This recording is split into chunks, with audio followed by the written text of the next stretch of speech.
Hello, happy people. I hope you are having an amazing day today. Today, I thought I would follow up with the Revelations of a Magic Writer, a magic article I wrote in 2004 for a website called StarCityGames.com, which I read for you last time as a nice little gift, and so forth. It's where I come out as somebody, let everybody know that I've got Huntington's disease and so forth, tell them what that is and how it might impact my life moving forward and so forth. Since this is a Magic the Gathering website, there are Magic the Gathering things in there too, like the deck list that's more of a poem rather than a deck list that goes from my birth to Genesis to my death and then the afterlife. Cards that are all named and so forth. So it has a magic feel because that's the audience and the website that it was published for. This will too, and so forth. This is the sequel where we talk about when this has actually started to happen and so forth. This was written and published on October 11th in 2012. So this is 12 years ago. And it was about 8 years after the previous one. All right, so we're going to go ahead and get started. This one starts with an author's note in italics, and it says, this article is a direct sequel to the article published in 2004 called Revelations of a Magic Writer. In order to fully understand this article, you must read it first. This is not a normal Magic request where you just need to know the metagame or some strategy before understanding the other. This is something very, very different. Trust me, read it first here, then come back. All right, and now the real article begins, outside of italics. All my life, there's been one thing I've dreaded above all else. There's been one event I've feared because of what it would herald. We all have muscle twitches and spasms. Every time a twinge occurs, I glance down and convince myself that it's normal. It just happens to everyone, but this event that I fear would be different. My finger would contract, and I'd look down and remind myself that it happens to everyone, but then it would do it again, right in front of my eyes. And on that day, I would know the end had begun. It's a dreadful thing to fear your own body, yet it pales in comparison to the feeling of lost mental capacity. A genetic test revealed how powerful this disease is. For everybody in my genes said that this would hit beginning in the late 30s. They lied. Last August, at the ripe old age of 34, I noticed my sleep patterns becoming very erratic. I would tussle for an hour before going to sleep, and then my sleep was fitful. I did some research and discovered that this is often a common sign of Huntington's disease. I also found out that mental signs of this condition often arrive prior to the physical ones. So after a few months, I worked up the courage to see a neurologist and 2 genetic counselors. We met for about 2 hours, during which time they informed me that it was clear that I was evincing signs of palsy. I'd missed my moment. I felt cheated. It hadn't arrived. Instead of crashing through the gates, my HD had stealthily crept up beside me. I hadn't even noticed. At this point, allow me to back up and remind people of what HD is in case you didn't read it and just ignore my note above and skip reading this article. This is a genetic condition that is neurological in nature. It has 2 major impacts on physical and mental. Mentally, it'll cause memory loss, change in personality, and so forth. Physically, it causes one's body and limbs to spasm uncontrollably. These tics are called palsies. You might dismiss them at first as nervous twitching, but soon things will eventually overwhelm you, and you are in a wheelchair and then bedridden. This combined assault on both your mind and your body is traumatic. You're fighting on more than one front that is natural. I had this future to look forward to. A future where every day my body and mind slip a little further away from my inherent ableness. The greatest change over the last year has been mental. I have developed an unlooked for quirk. I will think of something, have that locked into my mind, and then speak the opposite. Just last week, I informed one of my fellow students that Sierra Leone was on the east coast of Africa when I had the geology of the west coast and the other nearby countries in my mind, such as Ghana and Togo. I might say up instead of down, and I have become a very uneven navigator in the car. It only happens about 3 or 4 times a week. It used to be, my memory just isn't as sharp, right? And I have to keep a planner now. For years, I could just keep my calendar in my head, but no longer. This constant, ongoing assault on my mental acuity is much greater than any physical ailments, at least so far. As the British say, it's early days. I learned from my neurologist that many people have a slower run with the disease for unknown reasons. It progresses faster in some people than others. It often travels at different speeds from one generation to the next. In my mother, it progressed to death in 8 or 9 years. There are cases where it may take 20 years.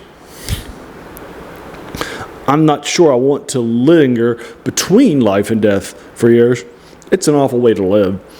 My entire life led to this, and now there's no means of escape.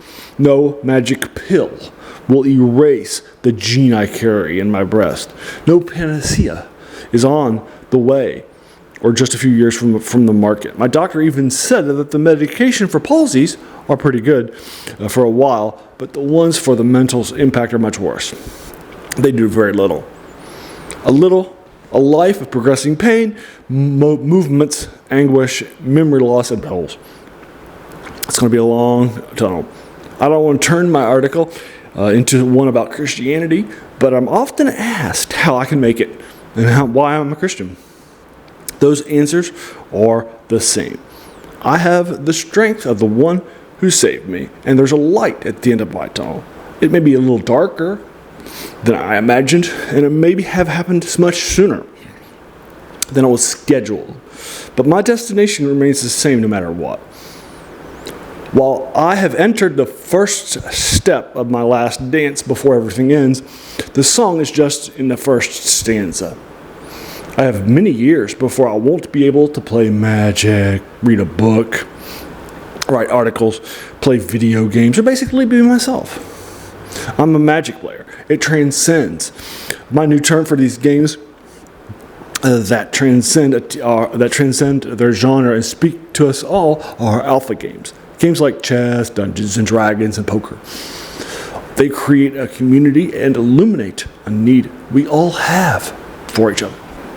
I was playing Commander a few weeks ago against some new folks. I rocked Abe's deck of happiness and joy. I had a 100 of seeing wins, and I drew Golden Wish.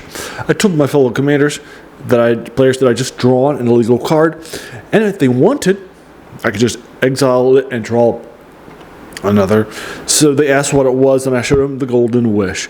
I told them that I wouldn't retrieve anything broken with it since those were already in my deck.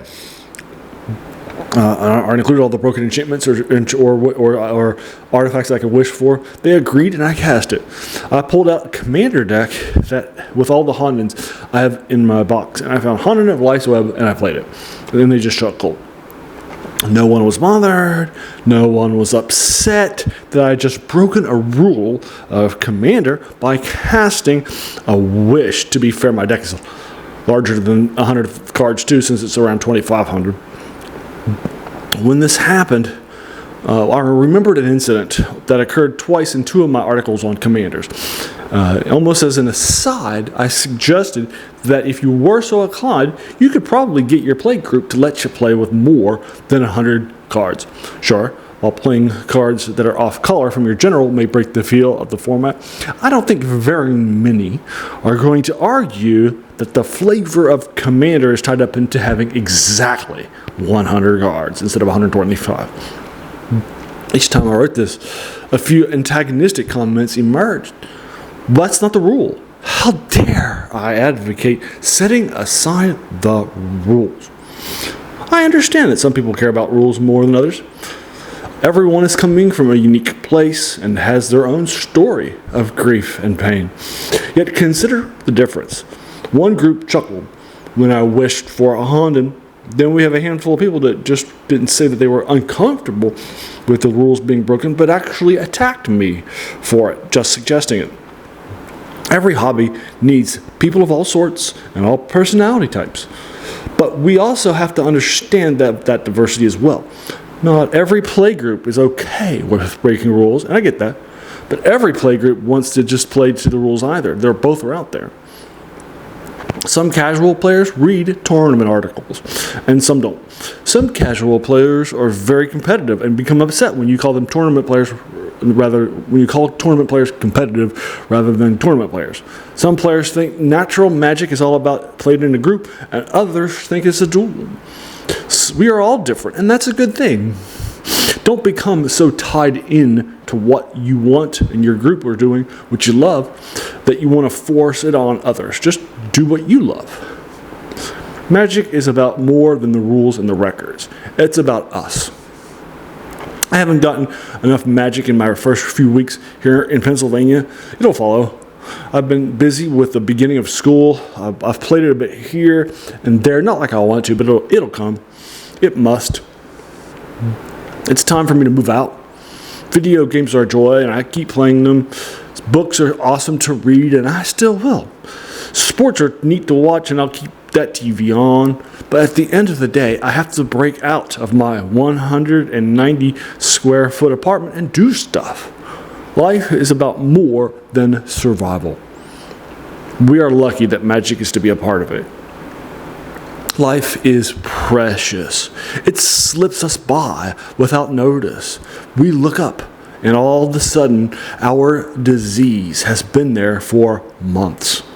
And on that day, like any other, we realize how far the disease has come. Sure, for me, that disease is physically present, but for all of us, that disease is time. I spent my first 6 years in Michigan working in Ypsilanti, a suburb of Detroit. My last 3.5 years were in Detroit proper. I did more exploring and discovering of things in the Detroit metro area in that 1 year of living in Detroit than I did in 6 years at Ypsi. I want to see and do so many more things now that my end is in sight. There is so much to muck about. It's onward and outward. My challenge to you is simple. Find 5 things near where you live that you've never done. Then choose one and do it this week. And over the next month, do the rest. Go to a festival, rest at a park, tour a museum, eat at an unusual restaurant, walk around nature, play a new sport. But most of all, live. Live. This is your life. So take it and live it. All of our lives, we have been spectators for far too long. We play magic instead of something else because it allows us to commune with friends and friends to be. So let's go out and do it. I look back at my life and I have never regretted spending time and playing magic with my friends. I have regretted not doing it enough. So find some friends and enjoy your life. And that once again is from October 2012 for you folks. So it was 12 years ago, right in the early onset of my HD thing. I wanted to do this again for a few reasons. One, to get it out there with my voice and such, so that way, in case the disease continues to strike, so that way you won't have to worry about it. I can just have it out there and that sort of a thing in my voice while I still can do it justice and that sort of a thing. It's fun stuff I like a lot. The second reason why is because, I like to have an opportunity to have, you to enjoy it too. A lot of people have read it on Star City Games or at the time, but a lot of people just haven't gone back to it and read it too, right? So it's there for you guys too, here on YouTube, in case you're in a different place than they are. Remember, this is a magic website that I'm writing for, but I think the general idea of doing things that involve your friends, and getting out and enjoying your life, I think are valuable no matter what hobbies and passions you have in your life. So I think that's timeless about stuff too. And there you are. And then please make sure that you watch this and then send it to other friends, whether they're magic friends or gaming friends or just life friends and so forth. I'm trying to grow this channel, not just subscribes, that we got enough, but I'm trying to monetize this channel too. And so hopefully you'll know this stuff that I've written before will help sell, help to really push us. We got about 600 more hours that we got to watch and so forth. So I'm trying to add some things to the channel and so forth to it. But the things that I've been adding to the channel just haven't really been as strong as that. Now, as a reminder, this channel is about typically older things in the science fiction, fantasy, and horror stuff. For example, I do 3 reviews a week of stuff like H.P. Lovecraft. Right now I'm doing his stuff. I'm doing some W.W. Jacobs, the Monkey's Paw writer. I'm doing a collection of his stuff. I'm reading a Sword and Sorcery series that I publish too on Sundays for people like Robert E. Howard and Clark Ashton Smith and stuff like that. I just published that Manly Way Weldon last Sunday and such. So I'm trying to keep current with these things that are happening. On Saturday, I also do Serial Saturday, where I go over the old forgotten storytelling method of movie and TV serials, typically in sci-fi, fantasy, or superheroes, or horror too, in the genres that my channel covers. I also try to do video game reviews on Wednesday too, just as a heads up, in case you're interested in checking that out. So there's a lot of things that are going on in addition to the 3 articles that I do reviews of too. That's also where the channel's name, The Worst Thing About New Books, comes from. It's a French philosopher, Jacques Joubert's quote, where he said that the worst thing about them was that they kept us from reading the old ones, right? And this is definitely some older stuff I might have forgotten about. So I like that too. And so that's where my passion of this channel comes from. And so again, if you like this, please hit the like button, the bell icon, to be notified of my videos and so forth. If you're feeling frisky, let your friends know and also watch it too. And then thanks for all that good stuff. And then, as a thanks, because of that thanks, it's very, very humbling that you've spent this time with me, right? Because we all have so many things that are happening in our lives. And we're pulled in so many different directions, right? So the fact that you spend this time with me, that's incredibly humbling. And I appreciate it so very, very much. So thanks again, and have an amazing day.